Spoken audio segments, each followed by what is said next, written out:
Kami memberikan tema khusus kaitannya dengan terapan psikologi Islam. Judulnya adalah fokus yang benar saat bermasalah. Materi ini kami sampaikan di beberapa tempat. Tujuannya adalah agar ketika seseorang itu punya problem, punya masalah, itu tidak memilih fokus yang salah. Karena dari praktek klien yang pernah kami tangani, banyak sekali ketika bermasalah orang itu gampang ngedrop, gampang ngedown, sampai putus asa, bahkan sampai sebagian kasus ada percobaan bunuh diri. Itu ternyata karena dia memilih fokus yang salah saat punya masalah. Apa fokus yang salah? Yang pertama adalah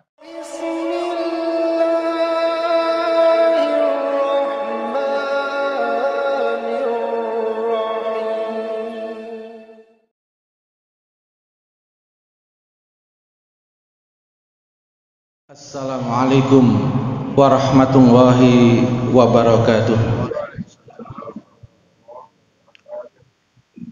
Bismillah walhamdulillah wassalatu wassalamu ala rasulillah Sayyidina Muhammad ibni Abdillah wa ala alihi wa sahbihi wa mawalah wa la hawla wa la quwata illa billah.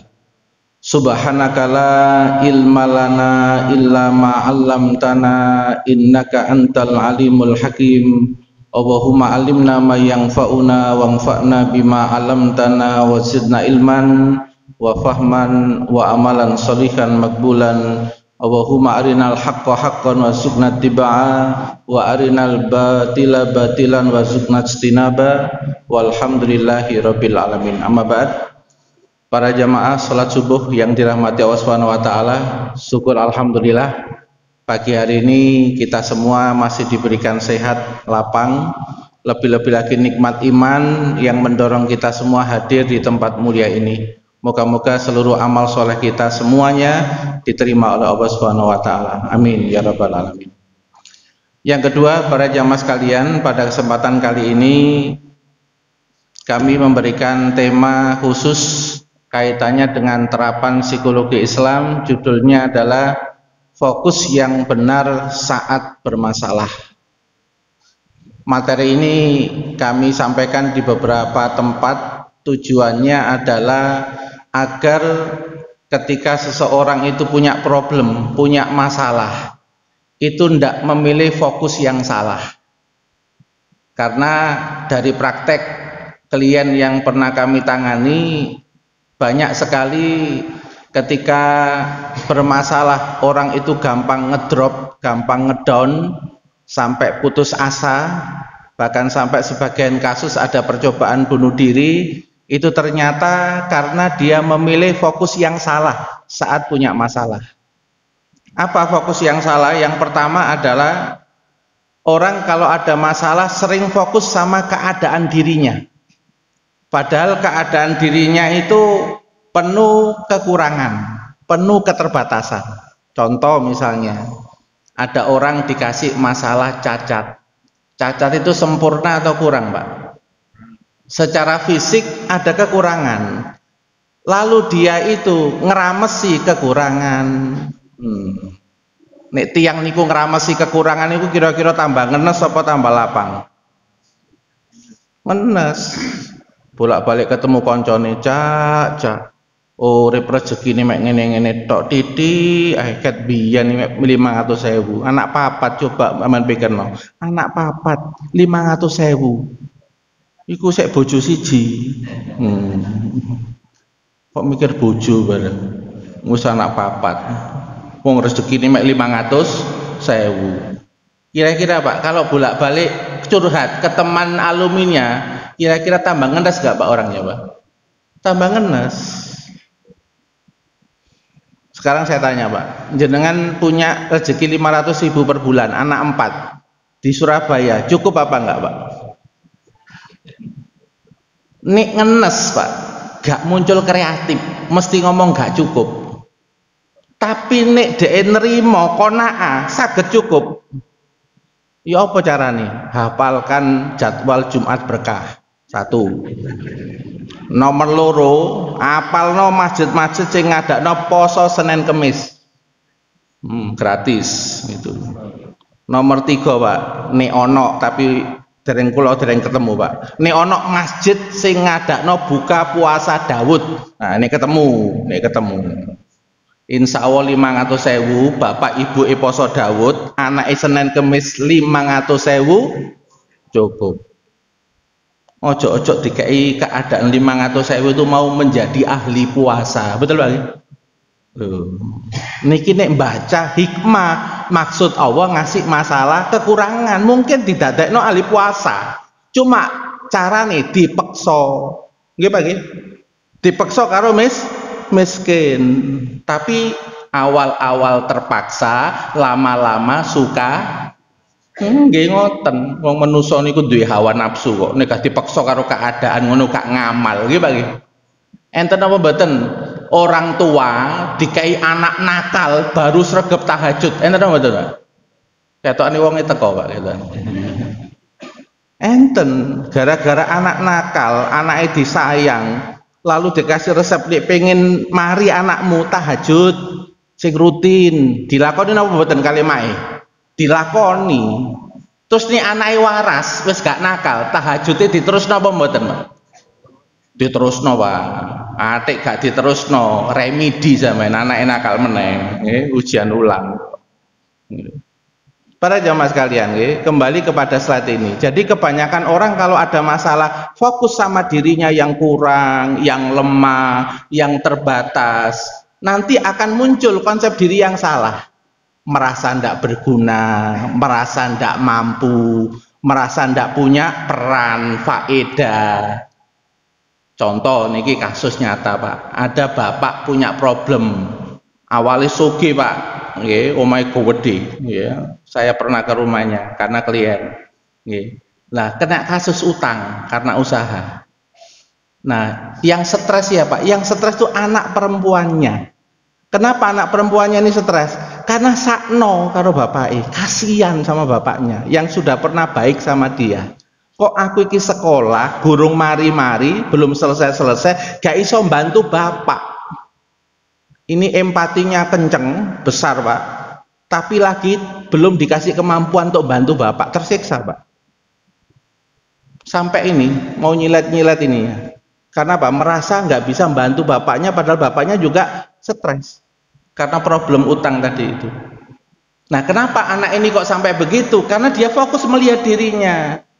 Aku iki wis dadi anak, diapi bapak, tapi aku kok gak iso bantu, nggak bisa ngapa-ngapain, ngasih solusi, kepikiran.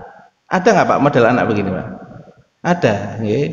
Jadi makanya mohon maaf ya, kadang-kadang anak itu bermasalah karena dia lihat orang tuanya kok cemas ya mama ini. Papa ini kok cemas, panik ya. Nah, anak sing punya empati besar sama bapak ibunya, ini akan terpengaruh. Terpengaruh apa? Emosi dari bapak ibunya, kasihan. Ketika kasihan, ikut panik apa enggak, Pak? Ikut panik, ikut cemas. Nah, anak ikut panik dan cemas, tapi gak ngerti solusi. Kira-kira bisa potensi stres atau betul? Bisa. Itu. Makanya di antara klien yang datang itu kadang-kadang ibunya itu kita semangat, ibu, anak jenengan begini ini juga ada efek jenengan. Nek jenengan semangat ceria, koyok gak ono masalah, anaknya itu insya Allah tenang. Karena ibu tidak menampakkan kegalauan. Karena tipenya anak ini jiwanya rapuh, gak isoan. Nggih Pak, ada Pak, anak yang seperti itu Pak. Ada, tapi yo ono Pak anak itu gak perhatian blas, wong tuane jungkir wali ono yo model ngono itu. Nggih, jenenge anak itu macem-macem gitu. Para jamaah sekalian. Nah, kalau orang itu fokus pada dirinya, konsep dirinya salah, maka muncul yang namanya tekanan-tekanan psikis. Mudah depresi, Pak. Karena fokus sama kekurangan dan kelemahan. Masalah ada, tapi merasa dirinya lemah, terbatas, tidak mampu. Kira-kira tertekan, oh, Pak? Tertekan. Itu kata seorang psikiater. Jadi sebenarnya stres itu berkaitan dengan bukan masalah dari luar. Nek masalah dari luar sebesar apapun, tapi kalau kekuatan jiwanya itu mampu menghadapi, ya nggak akan stres. Sebenarnya perjuangannya itu perjuangan jiwa supaya orang tidak mudah stres, karena di luar tuh di luar kontrol, Pak. Kita bisa Pak kontrol di luar sesuai keinginan kita, Pak? Nggak bisa.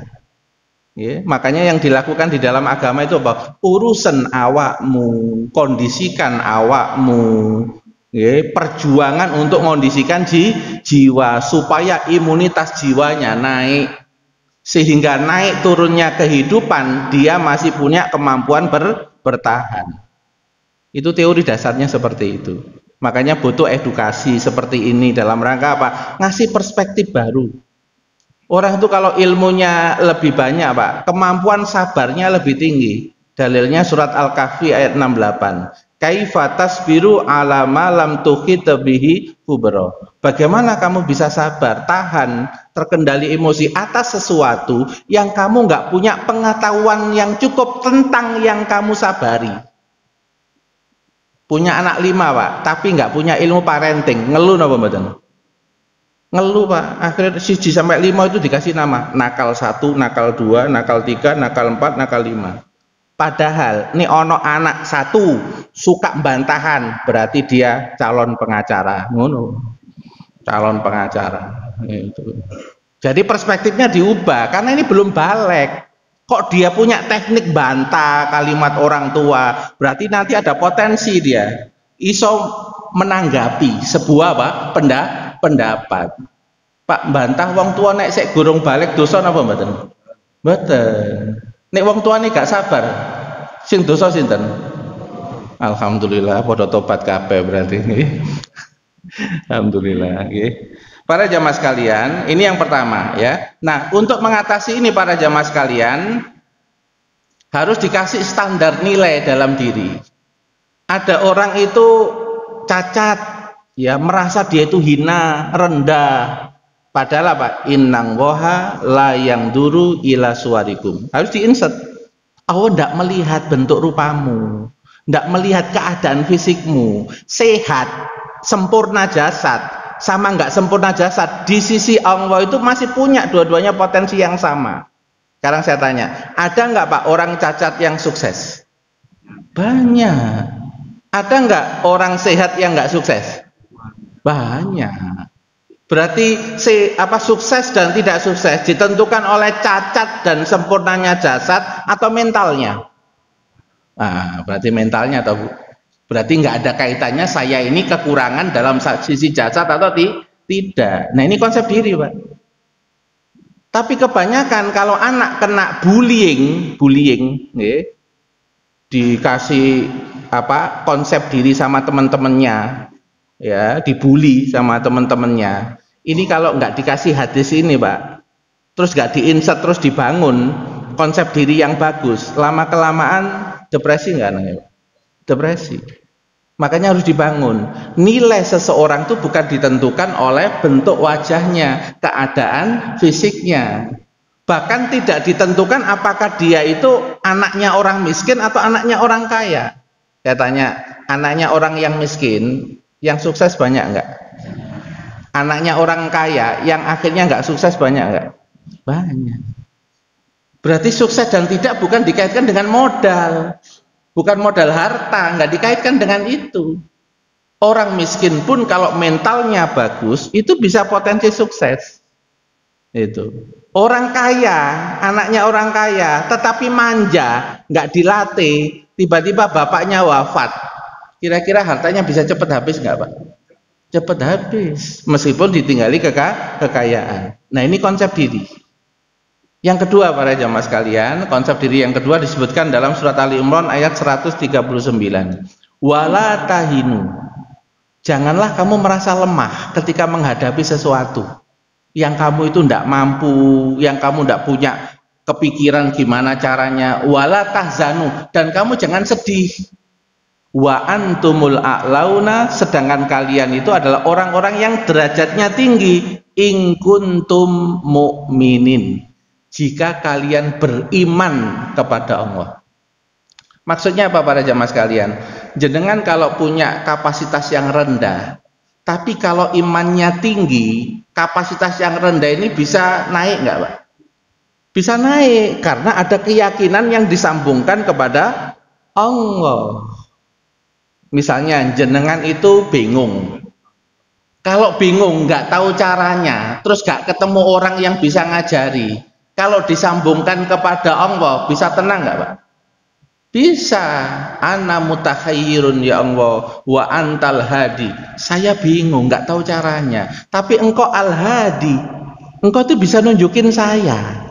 Banyak hamba-hambamu yang tersesat bingung, engkau tunjuki jadi kok ya Allah. Ihdini tunjukin saya. Ana jahilun, saya ini goblok gak karu-karuan ya Allah, gak bolak-balik gak ngerti ilmu ini. Diajari bolak-balik gak ngerti, tapi wa anta alimun. Tapi jenengan tuh maha berilmu, alimni, ajari saya. Kalau Allah itu mengajari manusia, cepat apa enggak? Cepat Pak. Kalau sudah pertolongan Allah, Allah berkenan ngajari, cepat. Nah, salah satu orang yang diajari oleh Allah adalah mereka yang hatinya bertakwa. Dalilnya surat Al-Baqarah. Wattaqullah wa yu'allimukumullah. Bertakwalah kepada Allah, maka Allah akan mengajarkan ilmu kepada kalian. Tapi syaratnya apa, Pak? Hatinya bertakwa. Salah satu ciri hati bertakwa adalah apa? Kalau ngaku lemah bukan ke manusia. Kalau ngaku kurang dan hina bukan ke manusia, tapi ngakunya itu ke Allah secara jujur. Ya Allah, saya itu hina dina, banyak dosa yang saya lakukan. Saya ini banyak kekurangan, kelemahan, sehingga saya jatuh kepada kesalahan. Kalau mengaku kepada Allah, kira-kira ditolong apa enggak? Ditolong. Itu disebutkan dalam kitab Al-Hikam. Akuilah kekuranganmu, Allah akan memberikan kelebihan. Akui keterbatasanmu, Allah akan ngasih kemampuan. Akui kelemahanmu, maka Allah akan ngasih kekuatan kepadamu. Tapi ngakunya bukan ke manusia, ngakunya kepada Allah. Coba saya tanya Pak, kalau kita itu ngaku kepada manusia, kira-kira manusianya sering salah paham apa enggak Pak? Aku lemes sih, gak kuat. Oh, males. Padahal faktanya ya lemes gitu. Tapi manusianya menganggap apa? Males. Bisa nggak terjadi itu Pak? Bisa. Jadi makanya Pak, yang paling aman itu ngaku itu kepada Allah Subhanahu wa Ta'ala. Sehingga kalau kita ngaku kepada Allah, karena yakin Allah itu akan memberi, Allah akan memberikan kekuatan, memberikan petunjuk, memberikan ilmu, ini yang nanti akan menguatkan kita secara kejiwaan Pak, ketika menghadapi masalah.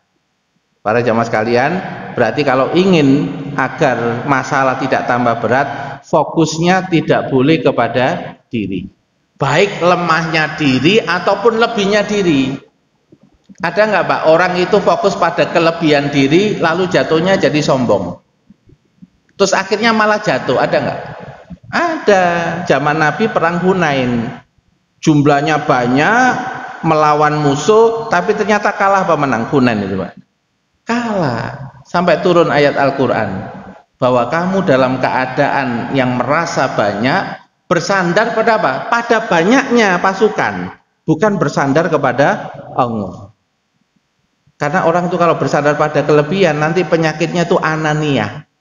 Anania itu ego, bahwa aku ini kaya karena aku pinter karena usahaku. Ini kalau lama-kelamaan Pak, bisa sombong nggak Pak? Bisa. Karena mengaku bahwa mendapatkan itu semata-mata karena ikhtiarnya. Padahal orang mendapatkan sesuatu itu karena apa? Pemberian dari Allah. Cuma melalui sarana ini, sarana itu, tetapi yang memutuskan adalah Allah. Para jamaah sekalian, yang kedua, fokus salah yang kedua adalah fokus kepada masalah. Nah, kalau orang fokus pada masalah, sering pertanyaannya itu why, kenapa kok masalah ini menimpa saya? Sering Pak ya?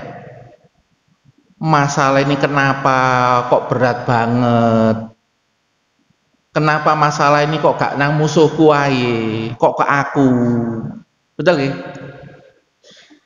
Masalah iki lho kok gak mari-mari. Ada Pak yang begitu Pak? Pernah mikir begitu Pak ya? Masalah iki terus ya gak berubah-berubah. Kira-kira Pak, terlalu banyak kenapa? Kira-kira tambah menenangkan apa tambah ruwet? iku padha karo murid dikei soal guru angel, mari ngono sing diramesi soal model koyok ngene gak tau diajarno. Wis guru engko ditambahi meneh Pak, jenenge overthinking. Soal kok model koyok ngene gak pernah diajari contoh soal model ngene. Sopo sing iso ngerjakno? Wong gak pernah dicontohi. Guru ya apa pengen bijine elek murid-murid lho. Ngono terus Pak. Kira-kira Pak, kalau ada murid seperti itu, terus soalnya kurang polo, waktu nentek napa mboten? Waktu nentek mari ngono gono jawabane gitu. Kakean ngramesi soal. Gitu. Ngono kadang dicurhatno nang konyone, cak aku duwe masalah koyo ngene kok suwe yo. Embo, ketemu konyone meneh ngomong meneh. Gitu. Kira-kira orang seperti ini akhirnya tambah ngenes apa tambah produktif? Ngenes. Makanya fokus pada masalah itu tidak menyelesaikan. Itu kesabotase masalah. Nah, terus pertanyaannya para jamaah sekalian, lalu fokus yang benar itu seperti apa? Nah, ini jawaban dulu Pak ya, supaya nggak fokus sama masalah yang berat, yang kritis. Ini dikasih insert dulu. Masalah itu dari Allah atau dari manusia Pak?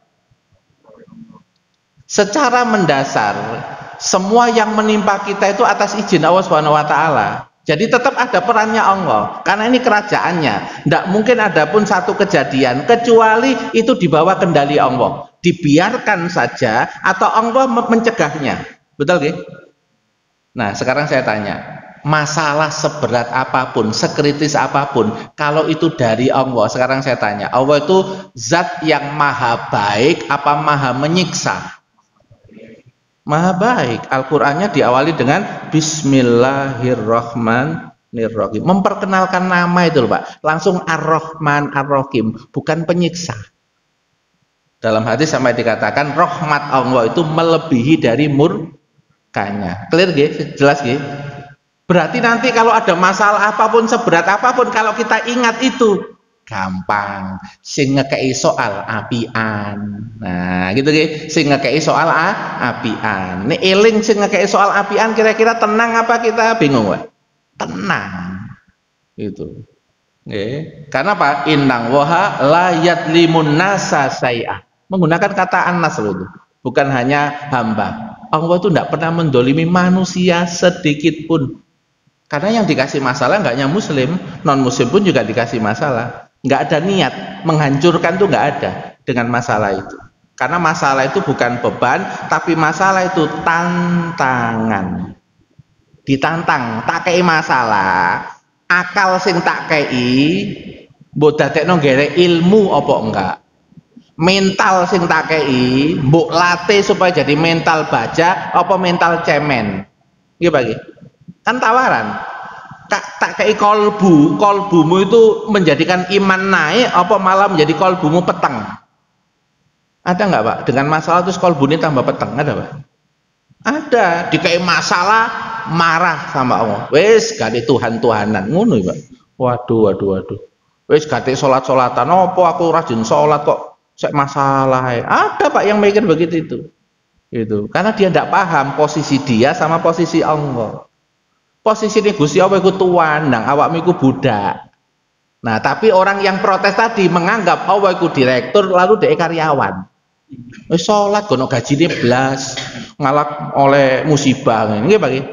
Iku berarti manusia level karyawan. Gitu. Kalau level hamba itu akan kembali ke sini nanti Pak. Ya. Kembali ke sini. Sungguh menakjubkan seorang mukmin. Tidaklah Allah menetapkan sebuah masalah kecuali itu pasti baik. Meskipun tampilan depannya itu gak enak. Tampilan depan gak enak, tapi dibaliknya enak napa mboten? Enak, makanya Quran mengatakan apa? Inna ma'al usri yusra. Sing mbok delok angel, tapi dibalik angel itu nanti akan ada kemudahan. Kapan? Nih awakmu belajar. Nih awakmu nyari ilmunya. Kalau kamu tanya kepada orang yang pakar berkaitan dengan itu, gampang. Enten radio rusak, jenengan boten pakar. Kira-kira Pak, jenengan taboi, jenengan tendang, apa jenengan buka radio nih? Eh? Zaman mboten pakar lho nggih, ana radio rusak, digedhekno malah cilik, dipindah sinyalnya malah kresek-kresek. Jenengan gak tahu radio memperbaiki. Kira-kira digeblok-geblok, ditendang, apa dibuka radionya? Ya digeblok-geblok akhirnya. Radio rusak, nggih Pak, emosi. Tapi kalau diberikan kepada pakarnya, kira-kira digeblok-geblok apa dibuka? Ya dibuka, wong duwe ilmune. Ya. Paham nggih maksudnya Pak nggih? Jadi sebenarnya masalah yang tampaknya itu nggak enak, sebenarnya Allah itu mau menyiapkan enak. Cuma dikasih tantangan. Sekarang saya tanya Pak, adem niku, adem koyok Malang, misalnya sampai 14 derajat misalnya, wadem nemen Pak. Iku enak napa mboten Pak? Wadem nemen, enak napa mboten niku? Ya gak enak, wong adem nemen, katisen jare wong Jawa, katisen. Katuen mbok katisen niku, nggih. Tapi jenengan akan bisa merasakan enaknya selimut, betul nggih? Iku pas adem apa pas panas kendor-kendor?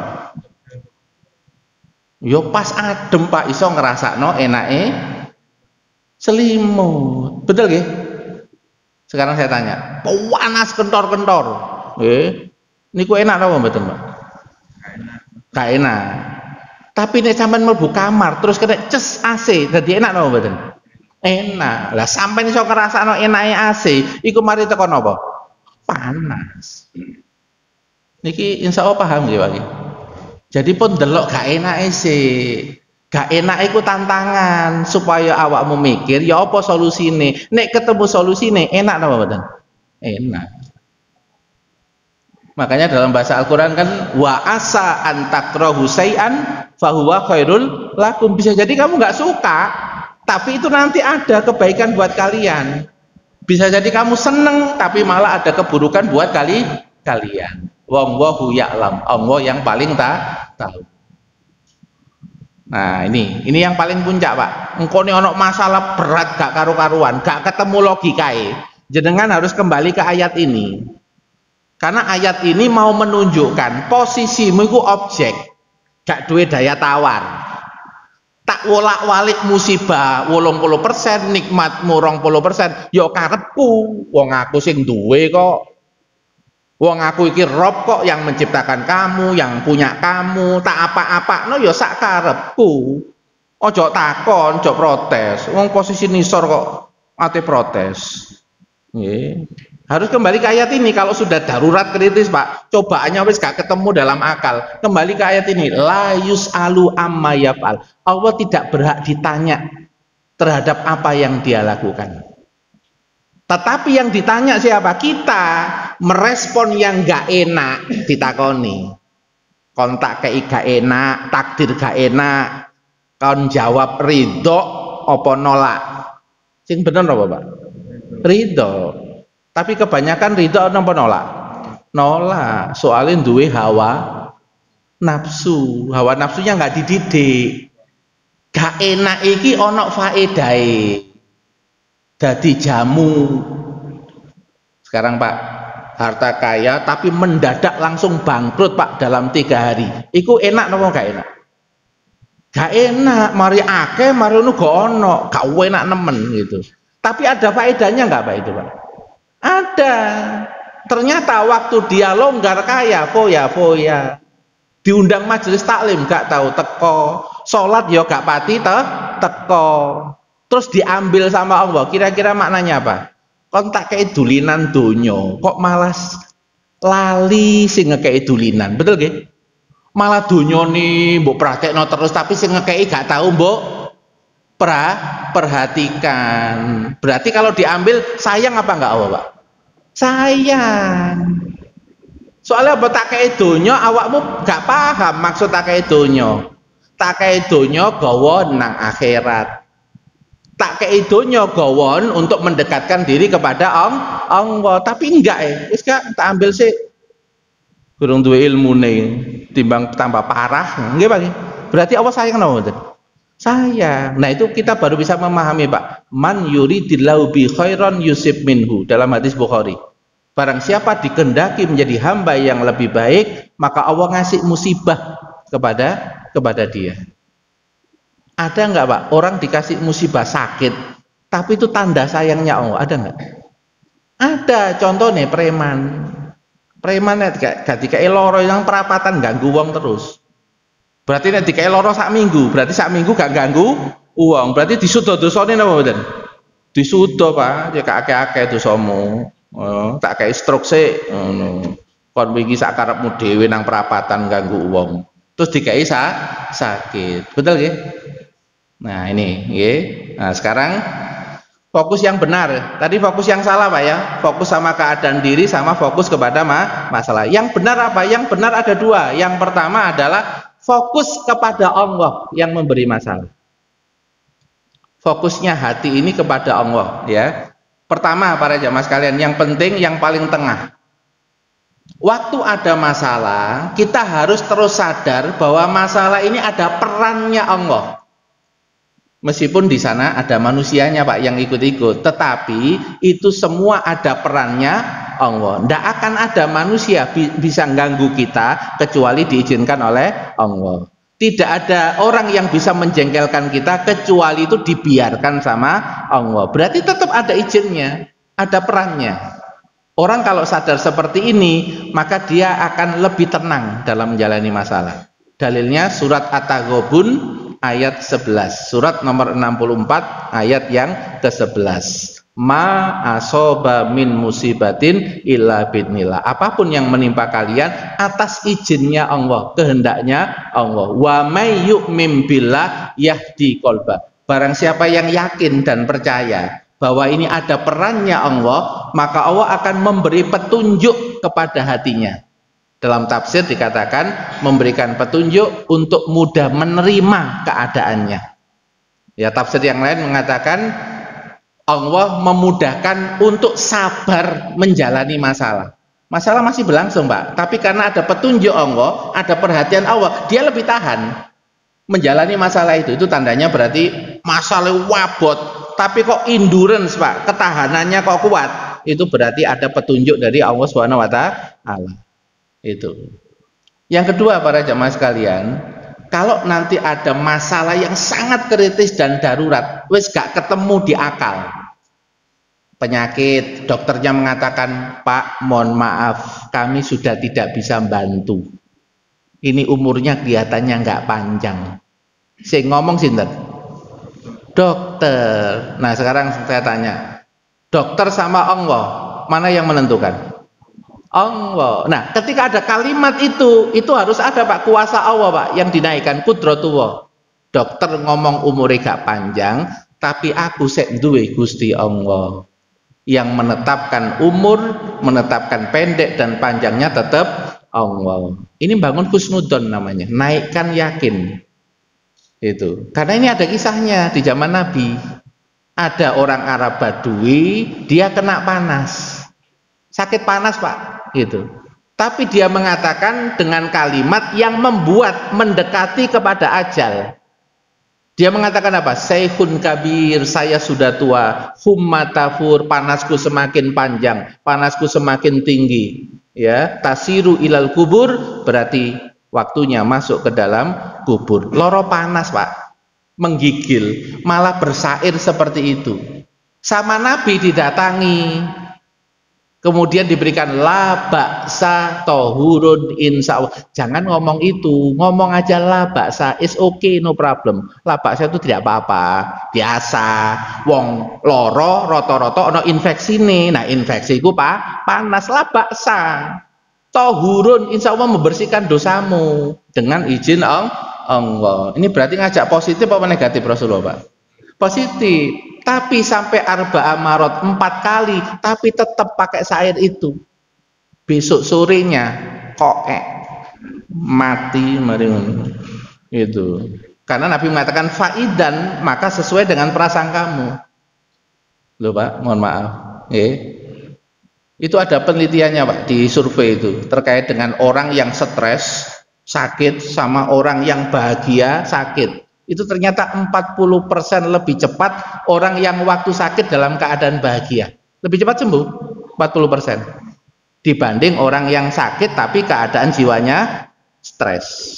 Makanya dulu pada zaman kejayaan Islam, rumah sakit di zaman Islam itu pada waktu itu ada tukang-tukang dongeng yang lucu-lucu Pak, yang mendatangi pasien untuk menghibur. Ada Pak itu di zaman Islam itu, sampai seperti itu. Maksudnya apa?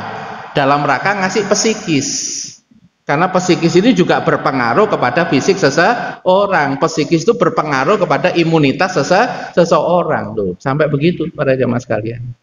Itu makanya yang pertama ini kudrotuwa Pak, logika ini harus ada. Nek wes gak ketemu akal, gak ketemu ilmu, ini harus dinaikkan Pak. Untuk apa? Menjaga ketenangan jiwa. Itu. Nah kalau logika sunatuwa itu sebab akibat, berarti nek loro sunatuwanya berobat apa badan? Berobat, tetap dilakukan. Hukum sunatuwa dilakukan berobat. Tetapi atine madhep ten pundi? Nang Allah. Ojo ngadep nang obat. Nah, Nabi Musa alaihissalam itu pernah dapat teguran, Pak. Ini dicantumkan di dalam kitabnya karya Imam Nawawi Al-Bantani, kisah ini. Nabi Musa itu sakit gigi. Kemudian karena kalimuwah bisa berbicara dengan Allah, maka minta supaya ditunjukin obat. Pertama kali sakit yang diingat siapa? Allah. Tanya, dikasih obat. Ada kayak rumput-rumput itu Pak. Terus diolah, terus disuruh minum. Besoknya sembuh. Wong Allah itu as-safi, yang menyembuhkan. Berarti kalau informasi itu dari yang zat yang mau menyembuhkan ya langsung sembuh. Kemudian sebulan lagi, beberapa bulan kemudian sakit gigi lagi. Nah ketika sakit gigi lagi, yang diingat itu obat.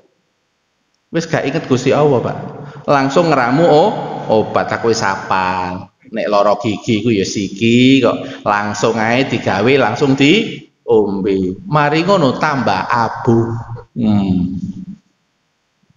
Itu ada Pak percakapannya, disebutkan dalam kitabnya Imam Nawawi Bantani. Ya, akhirnya apa yang terjadi? Terjadi dialog. Ya Allah, yang pertama kok sembuh, yang kedua sama-sama obatnya sama kok ndak sembuh. Ya Gusti Allah takon, pertama awakmu pas loro iling sopo? Ya iling jenengan ya Allah. Ya, setelah iling aku waras apa ora? Waras. Nah pas loro kedua iling apa? Iling obat. Gitu. Iso apa obat itu? Itu kalau tidak diizinkan oleh Allah. Ini kan tauhid Pak, ngajari tauhid. Itu kita minum obat itu bagian dari hukum sunatullah. Itu cuma tetap hatinya harus ke kudratullah, karena yang menyembuhkan bukan obat, karena ada nama Asmaul Husna namanya An-Nafi, zat yang mengizinkan sesuatu bermanfaat, berfaedah. Ceramah saya ini bisa berfaedah pada jenengan bukan karena saya, tapi karena Allah menghendaki. Kalau Allah nggak menghendaki ya nanti beda-beda Pak. Ada yang berfaedah 20%, ada yang berfaedah 60%, beda-beda. Dan yang bagi itu bukan saya. Yang bagi siapa? Allah, sesuai dengan keadaan masing-masing. Ini kan penting para jamaah sekalian. Nah, kalau logika syariatnya gimana? Oh, kalau orang itu sakit, berobat. Berobat itu dapat pahala Pak nggak? Dapat pahala, hukumnya sunnah Pak. Hukum asal berobat itu sunnah. Berarti kalau orang melakukan sunnah, setiap dia berobat, sembuh dan tidak sembuh, dapat pahala. Itu. Karena saya tanya Pak, jenengan ketika sakit, rata-rata pengen cepat sembuh atau pengen lama sembuh? Fitrahnya manusia pengen cepat sembuh. Tapi ketika dia berobat, kok ditakdir Allah lama sembuh, sehingga berobatnya sampai 8 tahun, jenengan rugi napa mboten? Berobat itu sampai 8 tahun, jenengan rugi napa mboten? Iku nek jenengan fokus karo sunatullah rugi, Pak. Sebab akibat. Apa bolak-balik berobat gak sembuh, berobat gak sembuh, berobat gak sembuh. Iku nek jenengan fokus pada sunatullah sebab akibat. Sebab berobat tapi nggak sembuh, ngenes jenengan. Nah itu harus dibawa Pak. Kalau sudah lama melakukan sunatullah sebab akibat, kok masih belum dikasih sukses, itu harus ke syariat. Setiap amal ono pahalane. Ada kaidahnya, kullu makana aksaru fil amal aksaru fi ajri wasawab. Segala sesuatu yang membutuhkan amal lebih banyak, pahalanya lebih banyak. Sekarang berobat sampai 8 tahun iku repot napa banyak pahala? Atau angel ya bingung. Banyak pahala. Kalau jenengan fokus sama banyak pahala, jenengan tenang. Karena jenengan lagi menyimpan pahala di akhirat. Yang itu nanti ada derajat ketika pahala itu banyak. Tapi kalau jenengan itu bertarung sama hawa nafsunya, yaitu apa? Harapan pengen sembuh, keinginan pengen sembuh, tuntutan pengen sembuh. Jadinya murang-muring selama berobat. Betul? Nah, ngono iku diterusno napa dihentikan? Nek sampean terusno Pak, sampean berobat tambah tuwek malah sampean. Karena apa? Emosi. Berobat belum sembuh. Padahal yang berhak memutuskan sembuh dan tidak siapa? Oh. Sekarang saya tanya, nggih, ada bapak ibu punya anak Pak, dididik 4 tahun, nurut. Ada bapak ibu dididik 20 tahun baru jadi anak taat.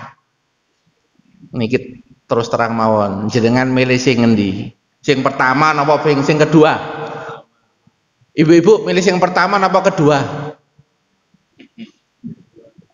Ini rada repot Mas. Kula menguji konsep ini soalnya Pak, gitu.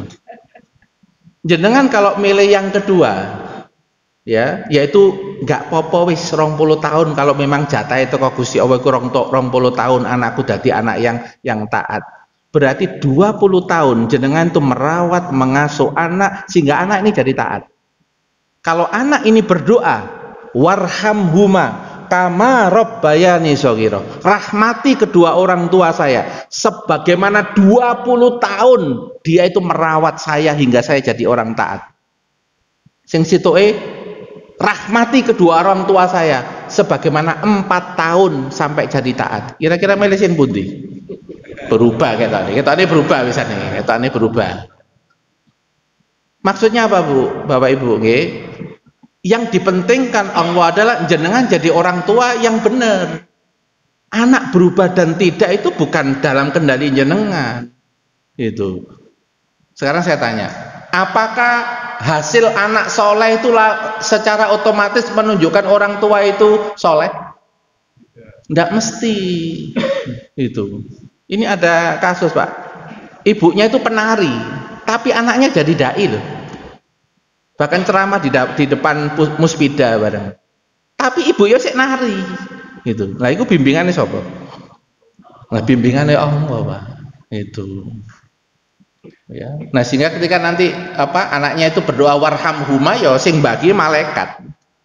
Sebesar apa orang tua itu merawat karena doanya warhamhuma kama rabbayani shaghira. Doa ini Pak, doa penyemangat agar ketika kita mendidik anak itu tanpa henti sampai dia nanti wafat, sampai endingnya tak telateni sampai kapanpun.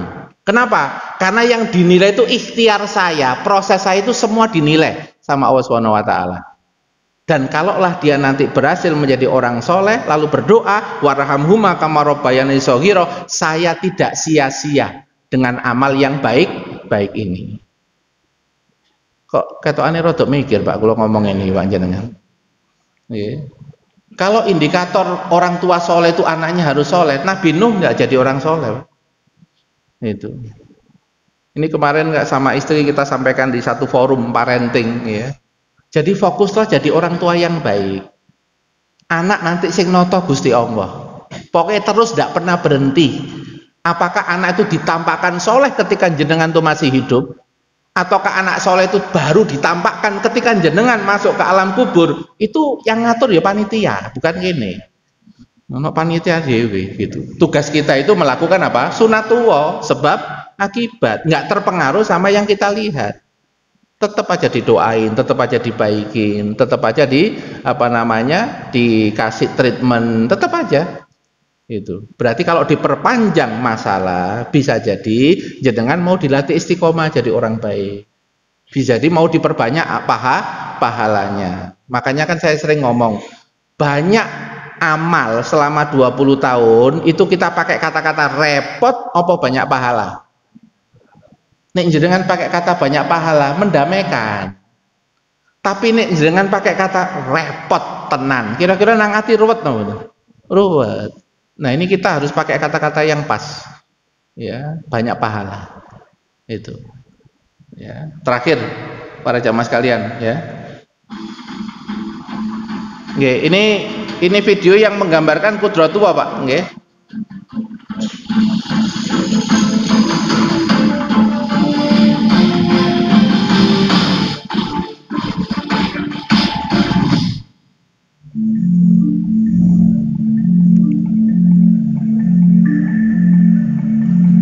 Seorang dokter spesialis saraf terbaik di kota itu bernama Dr. Ihsan.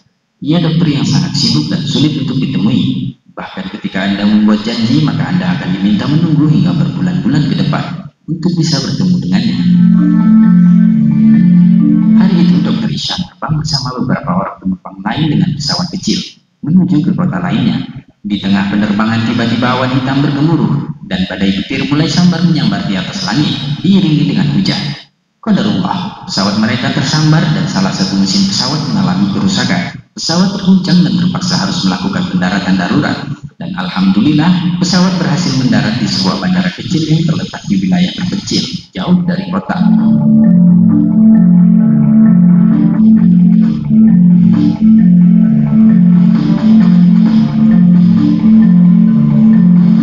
Setelah mendarat, Dr. Ihsan pun berkata kepada orang yang berada di sana, "Apakah ada yang bisa memperbaiki pesawat ini?" Mereka berkata, "Tak ada yang bisa memperbaikinya. Ini adalah pesawat kecil dan kita harus menunggu." Kemudian dokter berkata pada sang pilot, "Berapa lama lagi kita akan berada di sini? Karena saya harus segera berada di kota lainnya dan itu sangat penting."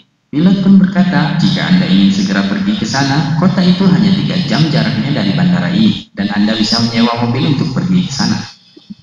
Dr. Ihsan pun berangkat dengan menggunakan mobil melalui jalur sepi dengan kondisi jalan tanah yang kurang baik. Ketika sudah setengah perjalanan, kabut gelap menutupi pandangan. Petir masih terdengar gemuruh dan hujan belum juga berhenti, malah makin deras dan hebat. Sampai akhirnya mobil mereka tak bisa lagi melanjutkan perjalanan karena lumpur dan badai.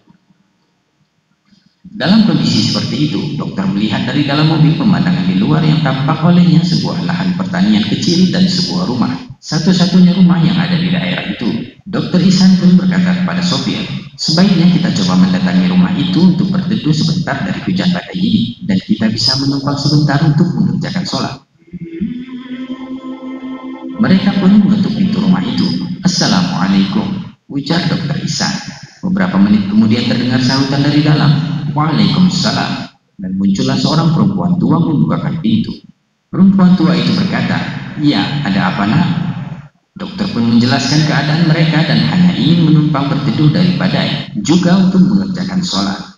Sang nenek berkata, "Tidak masalah anakku, kalian bisa sholat di sana," sambil menunjukkan musola kecil di dalam rumahnya, juga dengan sajadahnya. Ketika selesai sholat, Dr. Ihsan melihat seorang anak terbaring lemah di dalam kamar di dekat ruang musola itu. Tampak beberapa waktu sang nenek gelisah menengok dan memperhatikan keadaannya. Ia pun masuk dan menyelesaikan sholatnya dan berdoa dengan khusyuk. Setelah selesai, sang dokter izin pamit pada sang nenek. "Terima kasih ibu sudah mengizinkan kami berteduh dan sholat di sini. Kami ingin melanjutkan perjalanan." Oh ya, sambil melihat ke arah anak yang terbaring di dalam kamar. "Ada apa dengan anak itu? Apa yang terjadi padanya?" Nenek itu berkata, "Dia adalah anak yatim. Dia cucu saya dan kondisinya sangat tidak baik. Dia sangat menderita dengan penyakitnya," ujar sang nenek. "Kami sudah banyak mengunjungi dokter-dokter di daerah sini, namun belum ada perubahan. Dan ada dokter di sini yang memberitahu bahwa ada satu dokter spesialis yang bisa membantu anak ini. Dan saya sudah mencoba datang untuk menemuinya, tetapi saya diminta untuk menunggu hingga 6 bulan lagi. Tempatnya pun sangat jauh dari sini. Dan sejak saat itu, aku selalu berdoa kepada Allah, 'Ya Allah, mudahkanlah bagi kami. Anak ini sakit, anak ini sakit. Mudahkanlah urusan kami, ya Allah.'" Dr. Ihsan pun sontak bertanya, "Siapa nama dokter spesialis itu ya ibu?" "Namanya Dr. Ihsan," ujar sang nenek. Hati sang dokter terhentak dan seketika itu dia mulai menangis. Melihat dokter itu menangis, sang nenek bertanya, "Mengapa engkau menangis anakku? Doamu baru saja dikabulkan wahai ibu. Akulah Dr. Ihsan yang engkau cari itu." Allahu Akbar. Allah perintahkan tentaranya untuk membuat aku sampai ke rumah ini. Karena doamu, petir menyambar pesawat kami. Kami mendarat darurat, lalu kami menyewa mobil, dan hujan badai menghentikan kami, dan akhirnya saya berada di sini, ujar sang dokter sambil terisak. Dan subhanallah, hujan baru berhenti ketika sang dokter menanyakan perihal anak itu. Allahu Akbar. Mendengar penjelasan dokter Ihsan, sekarang gantian sang nenek yang menangis. Dia bersujud penuh syukur kepada Allah Subhanahu wa Ta'ala. Dan akhirnya sang dokter menangani pengobatan anak itu secara khusus. Alhamdulillah. Ya, bagaimana dahsyatnya kekuatan doa yang dipanjatkan terus-menerus. Kita hanya diminta untuk terus berdoa dan yakin kepadanya. Mudah bagi Allah untuk mengabulkan dan membuat semuanya terjadi. Wallahu a'lam bishawab. Para jemaah sekalian, sebagai penutup, petir menyambar itu qudratullah. Badai dan hujan yang menghentikan mobilnya Dr. Ihsan sehingga dia harus ke rumah nenek itu juga qudratullah. Dan qudratullah itu akan muncul diantaranya melalui doa. Tapi doanya orang yang sabar, orang yang damai bersama dengan Allah Subhanahu wa Ta'ala. Doanya orang yang yakinnya nggak pernah berubah kepada Allah, nggak pernah suudzon kepada Allah. Tetap yakin meskipun keadaannya belum melihat perubahan, tapi tetap yakin nanti ada timingnya, sesuai dengan timing yang dikehendaki Allah. Ada timingnya, nggak mikir kapan. Dongo ikhtiar semampunya, dongo ikhtiar semampunya. Biarlah nanti panitianya Allah yang ngurus kapan munculnya. Orang yang seperti ini, para jamaah sekalian, akan damai menjalani masalah yang dia hadapi. Kenapa? Karena secara sunatullah dia sudah ikhtiar. Secara syariat dia sudah melaksanakan doa, dan qudratullah bisa diturunkan oleh Allah Subhanahu wa Ta'ala. Maka tiga logika ini harus sering kita pakai dan harus tahu tempatnya, Pak. Kadang kita harus pakai logika qudratullah kalau lagi down banget, masih ada Allah, tenang, kita nggak sendiri, ini kerajaannya, semua makhluk dalam kendalinya, semua urusan dalam kendalinya, tenang, masih ada Allah. Itu qudratullah harus dinaikkan sehingga damai, tenang. Nah, setelah tenang, mikirnya bisa muncul. Kalau mikirnya bisa muncul, cari ilmunya untuk menjawab masalah itu. Lalu secara syariat bagaimana apa yang dilakukan? Termasuk adalah doa, memohon pertolongan kepada Allah Subhanahu wa Ta'ala. Moga-moga materi ini bermanfaat bagi saya dan panjenengan semua, sehingga selama menjalani masalah kita menemukan fokus yang benar. Fokus pertama kepada Allah, dan fokus kedua mencari sikap terbaik melalui ilmu pemahaman yang terbaik yang kita peroleh. Amin ya rabbal alamin. Kita tutup dengan istighfar 3 kali. Ada pertanyaan? Oh, ada pertanyaan. Monggo. Berkaitan dengan yang kasus yang tadi baru saja masalah timing. Pertanyaan saya, kapan timing itu? Karena kita tahu misalnya contoh kasus Nabi Ayub itu diberi sakit, dia sabar, tapi dia tahu nanti pas timingnya itu baru kemudian dia minta pertolongan. Kayak tadi itu 7 bulan. Nah, ini kapan kita berhenti untuk berharap seperti itu? Karena pasti juga pasti ada timingnya. Iya. Iya, terima kasih pertanyaannya. Kalau kasus Nabi Ayub, namanya cobaan itu kan ada urutannya. Pertama ada baksa. Baksa itu cobaan yang tidak seberapa mengganggu. Misalnya sakit, sekedar demam, sekedar pilek, itu kadang-kadang kita nggak usah minta, nggak apa-apa, sudah kayak pasrahkan sembuhnya sama awalnya, nanti 2 hari 3 hari cepat sembuh. Tapi ada penyakit yang mengganggu ibadah. Nah, Nabi Ayub ini penyakit yang mengganggu ibadah beliau, akhirnya beliau baru minta. Nggak pas waktu sakit awal langsung minta, malu soalnya Nabi Ayub, karena udah lama sehat. Gitu. Ya ini kelasnya Nabi, Pak, kelasnya Nabi ya. Jangan pas sakit langsung minta ya boleh ya, ini kelasnya Nabi ya, melatih adab sopan santun ya kepada Allah Subhanahu wa Ta'ala. Baru beliau minta ketika apa? Levelnya dorro, ada baksa, ada dorro, ada zulzilu, ada goncangan hebat. Dorro ini mulai mengganggu aktivitas ibadah, baru beliau minta ya, anni masannya duru wa anta arhamur rahimin, sesungguhnya aku ditimpa dor. Dor ini berarti penyakit yang sudah mulai mengganggu aktivitas, mengganggu ibadah. Karena lafadznya menggunakan dor, bukan baksa. Karena baksa bisa diartikan penyakit, musibah penyakit bisa. Tapi ini levelnya lebih tinggi, namanya dor, bahaya, menimbulkan bahaya. Baru beliau minta.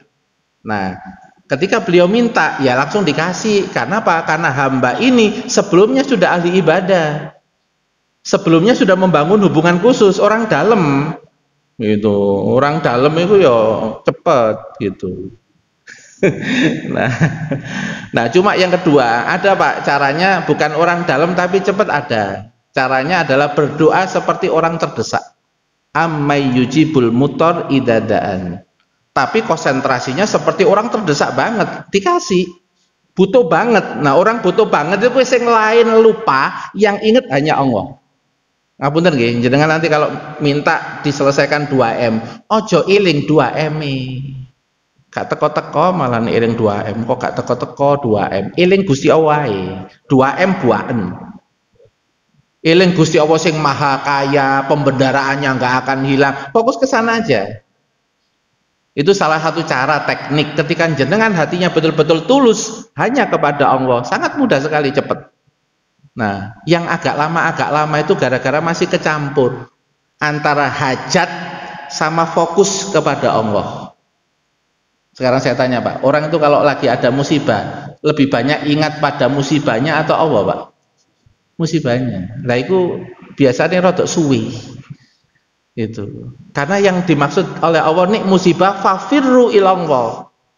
Belayu awakmu nang Gusti Allah, gampang musibahmu iku tak til ngono tok kun fayakun ya gampang. Wong duwe kudro tuwa. Nek kudro tuwa iku hayyin, Pak. Yang menurut kita ndak mungkin menjadi til. Betul.